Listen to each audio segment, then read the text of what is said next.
السلام علیکم ورحمۃ اللہ وبرکاتہ۔ سامعین محترم، میں ہوں قاری محمد اظہر اور آپ دیکھ رہے ہیں میرا یوٹیوب چینل۔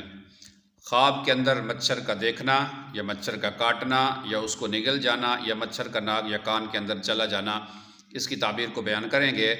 سب سے پہلے حضرت ابن سیرین رحمۃ اللہ نے لکھا ہے کہ اگر کوئی شخص خواب کے اندر مچھر دیکھتا ہے تو یہ ایک نکما اور ذلیل آدمی ہے جو تھوڑا سا کام کرتا ہے اور ضلالت والا کام کرتا ہے۔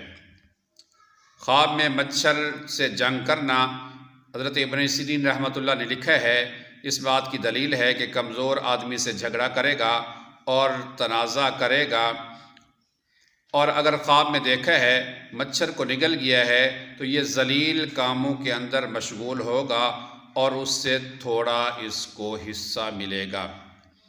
اور اگر بہت سے مچھر اس کو کاٹتے ہیں، اس کے اوپر حملہ کرتے ہیں، تو حضرت ابن سیرین رحمۃ اللہ نے لکھا ہے کہ یہ عام لوگوں کی زبان پہ اس کا ذکر ہوگا، یعنی لوگ اس کے گلے شکوے کریں گے اور اس سے اس کو بہت زیادہ سخت نقصان اٹھانا پڑے گا۔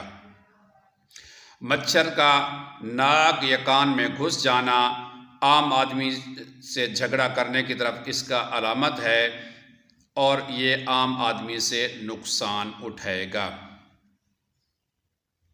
حضرت ابراہیم کرمانی لکھا ہے کہ مچھر کا گھر میں گھس جانا یا اس کے اوپر حملہ کرنا، یہ اس کو غم اور پریشانی پہنچنے کی طرف اس کی علامت اور دلیل ہے۔